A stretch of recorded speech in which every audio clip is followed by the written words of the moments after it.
The players are the babysitters of the culture. The players are in charge. I always say culture is like a baby, and the babysitters are in charge of keeping an eye on the culture 24/7, and they must feed it multiple times during the day. Culture is every interaction by every human on the team.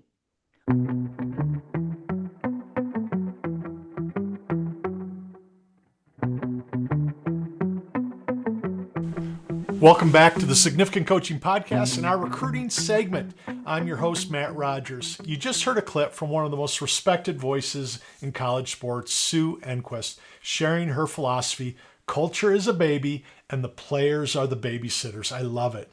It's such a powerful image. A baby needs constant care, attention, and protection. It's fragile. It needs to be fed and nurtured daily. And when a team treats its culture that way, when every player takes ownership of it, special things happen. In this episode, Sue takes us inside the recruiting journey in a way only she can. She breaks down the game's biggest challenges: NIL, the transfer portal, and shifting priorities for college programs, while reminding families that the fundamentals never change. She shares timeless advice for parents. Teach your athletes to talk about failure, to reflect on their day, and to show growth in every conversation with a coach. She introduces the concept of mastery, treating your sport like a craft, and reminds us that character development and love can coexist. Whether you're a recruit, a parent, or a coach, this episode is packed with insights to help you stand out and grow on and off the field. And if you're looking for tools to stay organized and prepared during your recruiting journey, visit CoachMattRogers.com. You'll find strategies and resources for families and athletes. And don't miss my brand new book, The Volleyball Recruits Journal, available August 27th at Amazon.com. All right, let's dive in. Here's my recruiting conversation, part 2 with Sue Enquist. Coach Enquist, I want to go back to your time as a recruiter, because I know so much has changed now.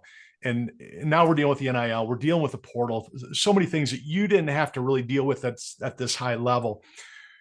When you look at how you recruited back then and how maybe you're teaching a college coach how to recruit now, what are some of those focus points about how to build a program and finding that right talent? Where do we begin in doing so? Well, the first thing I want to acknowledge is I've been out of the game for 20 years. So I'm not going to talk about what we did because it's irrelevant. But I will break it down in two ways. I will speak to timeless things that are still relevant, Good. Timeless. So it worked in 2006. It will work in 2025. And then timely things that I think are even more relevant for the parent today. So the timeless things. If your daughter or son do not know how to talk about failure, you will slip into the average bucket. Most young student athletes coming into the coach's office, they're not comfortable talking about their failure. Teach your children to learn about what they loved about their day, what they didn't love about it, and how they're going to fix it. And we call it being in mastery. So we say your mental and physical game, that is your craft. So if you're in mastery, you're working on your craft, just like leather workers work on their craft of doing leather works, or a shoe person working on building a beautiful shoe. It is a craft that we're working on. It's a work in progress. You never reach the destination. You're getting 1% better every day. When we teach our children, your softball, hitting, defense, character development is out here. I can slice and dice it as a parent and be critical of you. Has nothing to do with how much I love you. Put your sport out here. And I always tell parents, hey, Susie, I need to do I want to talk about the craft today. It could be about their schoolwork, right? As a parent, talk about those things, talk about their work ethic. That's number one. Number two is I'm looking for a student athlete that knows how to speak about their character. So I love to ask a student a really big, heady question. And this is timeless. This is relevant. What does character mean to you? That's it. What does it mean to you? And so I always share with parents, those that can simplify really big words, that gets my attention. And then when they can give me an example of what they're claiming. So if someone said to me, Susie, what does character mean to you? I would say, how I think, how I speak, and how I act are in alignment, and I exude readiness and optimism. How I think, how I speak, how I act are Love in that. alignment, Yeah. and I exude readiness and optimism. Next best, right? That's number one, my ability to articulate it. Then I say, and do you want to know what that looks like in how I think, how I speak, and how I act? Do you want to know what that looks like? You say that to the college coach. So in my behaviors, and then you give an example. In how I am a good teammate, this is what it sounds like. And in my mind, this is how I manage failure recovery. Failure recovery is just understanding how the brain works. It's a card deck of vibrations. A high vibration, low vibration, good thoughts, weak thoughts. Once I understand these two are having conversations with each other all the time and I know how to separate them, push them to a safe space and pick them up later and activate my strong voice, that's mental regulation right there. Acknowledge the two voices in your head. Can't control what comes in consciously, can't control it, but you can control where it goes and how you answer the call with your optimism. Okay. I'm good at that. I'm 17 and I'm good at that. And I'm a heck of a great kid. I have a 4.0 GPA, National Honor Society, and I'm a pitcher. I'm 5'5" and I throw 60 mile an hour. How am I being evaluated? You've already been evaluated before you get to the park because this is timely. This is all relatively new in the last 6 to 8 years.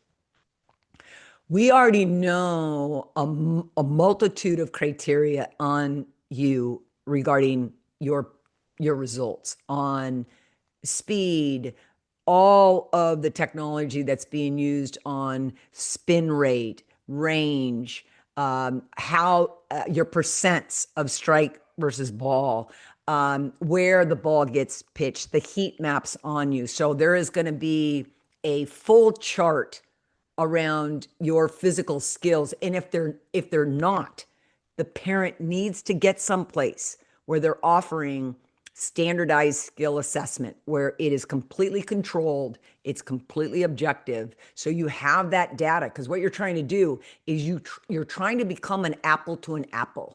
You're in that small town in Vermont. You want to be an apple to that girl that lives in Los Angeles. Her spin rate is this, your spin rate's that. Her velocity is this, your velocity is that. And the same with hitting. We've got a multitude of tools now that are vetted and verified out there that you now can, I always say to parents, try to create apple to an apple. You want to be compared apple to apple. So number one is making sure you have the standardized skills attached to your bio so you can be an apple to an apple. That's number one. The second thing I'm looking at is I love to come early and watch you warm up. I like to watch you, what I call prepare to prepare.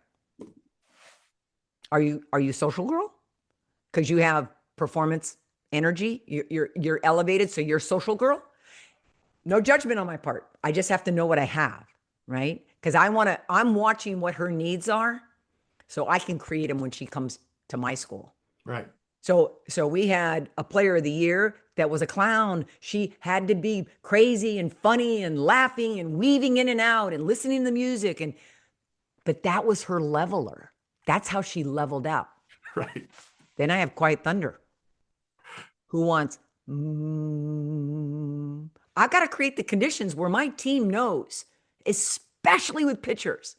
I mean, guys, anybody that says everybody's the same, I mean, come on, everybody. We put a circle around the position. Yeah.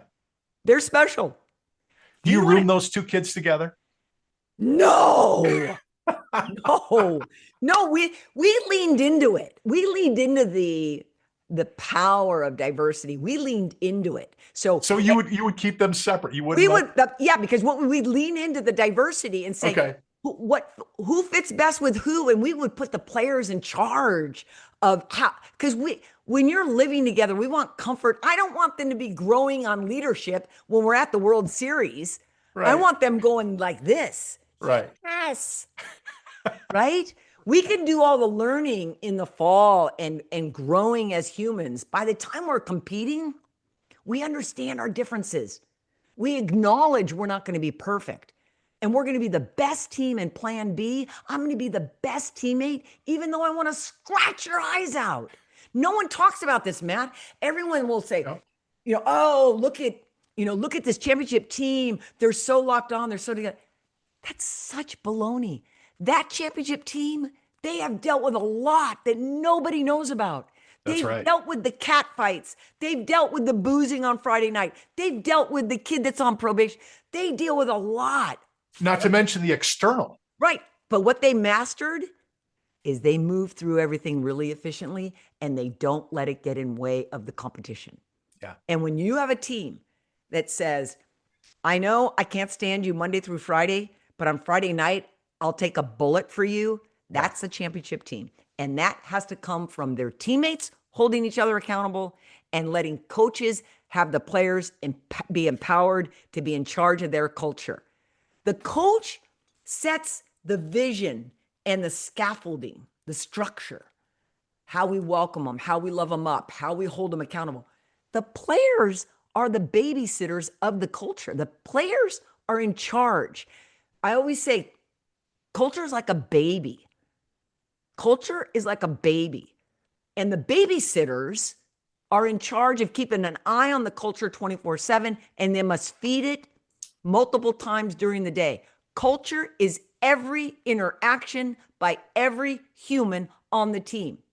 Like I go nutso when players say, "Oh, we have a horrible culture. Our coaches suck." No, no, no, that's not the case. You're in charge of the culture. You think your culture suck? Get all your players together and say, "We're in charge of the fun zone. We're just in charge of the structure." When That is players are so great, empowered coach. that they're in charge of the culture, they're in charge of being the babysitter, they're rocking the baby, every conversation matters, those teams explode and end up playing their best softball.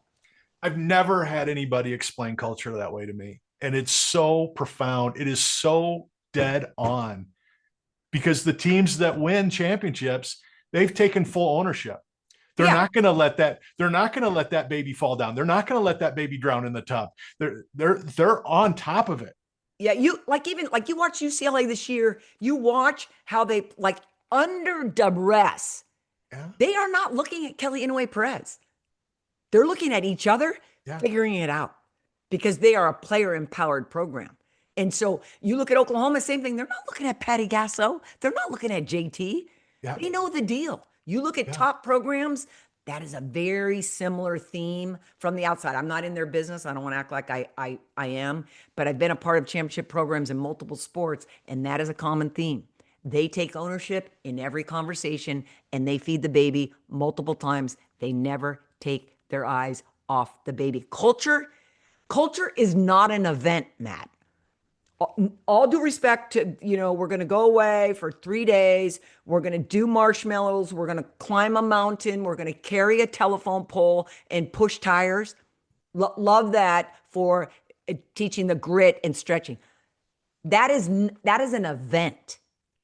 If I'm not holding my teammate accountable for not dressing right, for not coming early as on time, the culture is going to die a slow death because everything matters when it comes to culture. Everything matters when you're babysitting the baby, where the baby lays, where the baby sits, when the baby wakes up, when she goes to the bathroom, when she eats.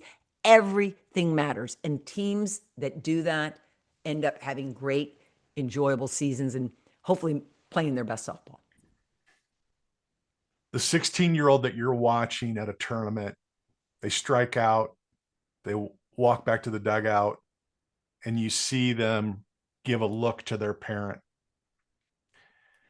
Does that concern you that they're going to struggle being the babysitter of your culture? I can't judge it completely that they don't have interest. It could be they don't know. But what it does tell me is if I do elect to take this athlete, I know I'm going to have to teach her how to untether from that behavior. And we teach them that, right? The colleges will teach them, and you have to be open as a young student athlete to know that if I can get you to feel a sense of control around your play and your sense of deep service to your teammates, it will end up becoming more enjoyable. But that glance has to do with they're still tethered to wanting to do well for their parents. And that's not a Yeah. bad thing. It's just mentally, that's not when you should be thinking about it. Are you worried that they're looking because they want the coaching from the parent more than the acceptance? It doesn't, it's all of those, right? It's So all it those could things be, are I wrapped just don't together. want to let them down.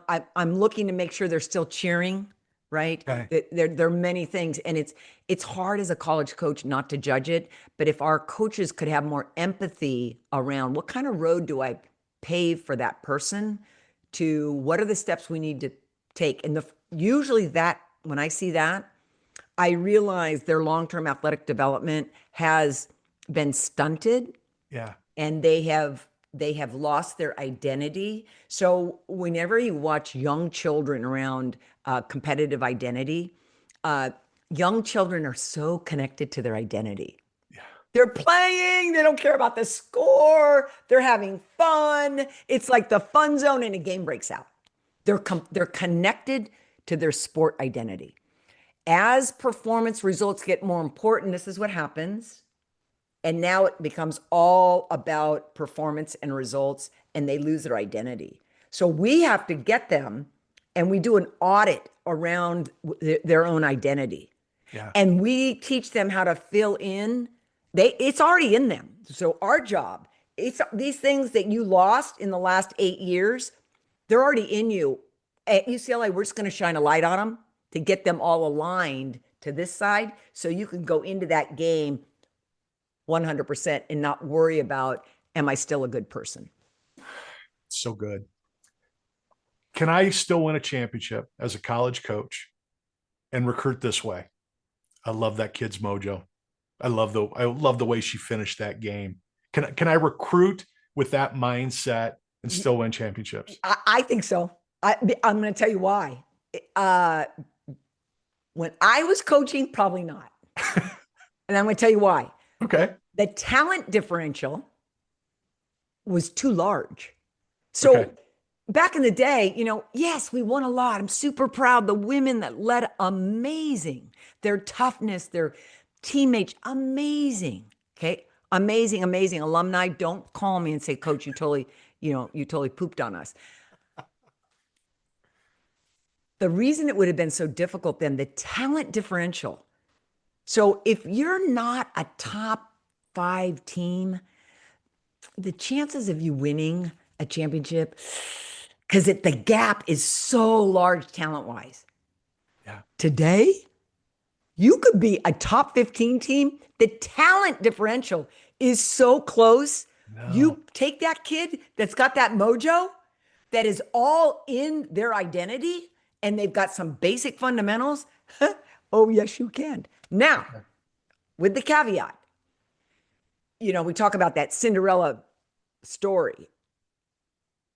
Cinderella's story, we got to remember why it's defined as that. No one thought they could be there. But have you ever heard of a back-to-back-to-back Cinderella team that won championships? No, because they wouldn't be a Cinderella team. That's right. But today, You're only a Cinderella once. Right. But today, I do think you recruit. If I were recruiting today, I would have it in three groups. I would have it in the customer, because if I'm at UCLA, I've got to get customers. You got to get the stud. You got to get the studs. I don't care if I only get her 1 year. I don't care. Yeah. I would never have said that when I was caught. I me recruited neither. parents. Yeah. I said, I'm going to recruit you for the rest of your life. That's right. Today, I would say, I'm recruiting her, and she may get a better offer in a year, and I want you to know it's okay. Let me get her ready. I would lean into, I'll get her ready. I would literally say, hey, mom and dad, listen, we're going to be able to do. We're going to elevate her. I know she's only worth $250,000 right now. I think after 1 year, we could get her to 600. And we know these schools, we know which schools have that money, right? That's how I would sell that to the customer. To this one, I'm going to sell what UCLA is. Right. We're going to be a training center for life. And I guarantee you, when this is all said and done, and your daughter's 65 and the customer is 65, I will guarantee you they will have more money in the bank they will retire sooner. That's what I would say. Okay. The last group, I'd say, hey, look, I know you're not as fast. I know you're not as strong, but you have something inside you that we have not been able to quantify, but I see it, I smell it, I feel it. I need you. You belong with us. You are going to be the difference maker in this program. So it would be those three. I love it. I'm not going to keep abusing your time. You've been so wonderful to me. And whoever's listening to this right now, I hope you understand you just got an hour and a half of masterclass these last two episodes. I am a former college basketball coach. And if I don't ask you this question, I'm going to kick myself for the rest of my life. Just wait. Don't ask me who my favorite player or my favorite team is. I would never do that to you. Okay, great. Never do that to you. You got quality time with John Wooden before he passed. Am I wrong? Yeah, he's my mentor. Tell me what you took away from those years you spent with him. I would say the biggest thing Papa taught me was love is unconditional. And when a coach can be in his love or her love of being a teacher, leader, coach, and you'll notice the order, a teacher, a leader, a coach. If you can stay in that sequencing, you will make an impact on that young adult that will stay with them forever. And my favorite Papa story is I was complaining one day. We weren't playing well. Wham, wham, wham. Call up Papa, blah, blah, blah, blah, blah, blah. And he says, you know what it seems like? I'm realizing you don't love the game unconditionally. I go, what do you mean? And he says, well, I noticed that you say we when things go well, and you say they when things don't go well. If you love the game and you love the people in the game unconditionally, you're always taking control of the good, the bad, and the ugly. Yeah. You've got to love he used to say, you have to love the game unconditionally on its best days and its worst days. Yeah.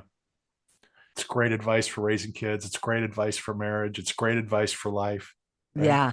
You know, Matt, I want to, before we get off, I want to share with our community that we have a group of people. I shot my mouth off a lot here, right? And I know parents can get done and like feel a little bit more anxious possibly, right? All that energy that doesn't know where to go.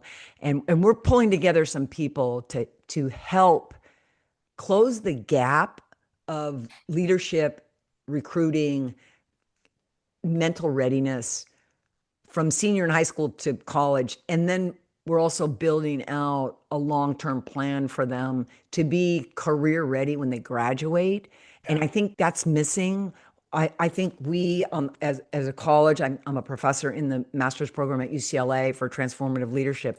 We're not doing a good enough job getting them ready for a career. And I think there's a gap that can be filled. And so we have a group of scholars, champions, subject matter experts, and business exemplars that are going to be putting together a digital community that allows that high school individual, the college individual, and the soon-to-be graduate to give them critical skills that are going to be what we want to call relevant, impactful, and practical. Relevant, you need it. Impactful, it changes you. And being able to have practical, you can use it today. I love it. I'm a big proponent. I've been talking to presidents about turning our traditional 414 semesters into a 1331, where that first maybe pre-semester is about life skills. It's about learning how to communicate, learning how to take notes, learning how to ask questions to a professor, learning how to build relationships. And maybe there's that class at the end of the year where I'm learning how to balance a checkbook. I'm learning how to get an apartment. I'm learning how to write my resume. I'm learning how to present myself in an interview. So I love all that. Where can people find more of you if they want more of Sue Enquist? Well, yeah, like I'm not bottom line, this is what I do all the time, right? Sue Enquist, it's S Enquist, SENQUIST at UCLA.edu. It's easy. And I always say, Sue, if you're going to shoot your mouth off and be a big know-it-all, when I always profess to be learn-it-alls, then you got to give your personal cell phone number. And I always give my number out, 310-528-1083. And it's my personal phone number. And people say, I can't believe you give out your personal number. And I said, you know what, in softball, in sports, parents are so respectful. Yeah. They're not asking, they don't call or text and say, solve the world for me. The only thing I ask is state your question, state your solution, and if I can help guide you along that, but don't come to me for your answers. Come to me to be able to say maybe a little bit left, a little bit right. But I always want every parent, especially, of course, student athletes, but parents, I have so much respect for them. I'm not who I am if it wasn't for the fact that I'm a daughter of a military father, a two-time Purple Heart winner in World War II, and a mother that was a nurse. So I had this beautiful life of rigor and love. And to all those parents out there that are working overtime just to be able to make that travel ball schedule financially, I see you. I want them to know that. And the greatest gift I can give them is my time. And so that's why I give out my number. Just between you and me, I didn't hear any running of your mouth. I heard a waterfall of knowledge and years of experience and kindness and empathy and compassion. And I'm all for it. I'm a better dad because of our conversation. I'm a better coach because of our conversation. I'm a better leader because of our conversation. And I know we're going to have hundreds of people that are going to feel the same way. So Coach Enquist, thank you so much for who you are. And thanks so much for your time today. Thanks for having me. It was great to be here. And that's a wrap on another great recruiting conversation. And what an honor it was to spend this time with Coach Sue Enquist. Sue, thank you not just for sharing your wisdom and practical advice for families and recruits, but for opening the door to some deeply personal stories. Your reflections on your mentor and one of my personal heroes, Coach John Wooden, or as you affectionately called him, Papa, were a gift. Those moments remind us that recruiting, coaching, and competing are about far more than stats and wins. They're about people and values and the impact we have on each other's lives. If you're looking to take the next step in your recruiting journey, don't forget to check out my brand new book, The Volleyball Recruits Journal, launching August 27th on Amazon. It's a tool to keep you organized, focused, and ready for every opportunity. And for even more resources, visit CoachMattRogers.com, where you'll find my original book, Significant Recruiting, plus classes and tools inside the Significant Recruiting Launchpad program designed to guide athletes and families every step of the way. Hey, thank you for listening. Thank you to Sue for reminding us what true leadership looks like. And thank you for being a part of this community. Until next time, stay focused, stay humble, and stay in the fight.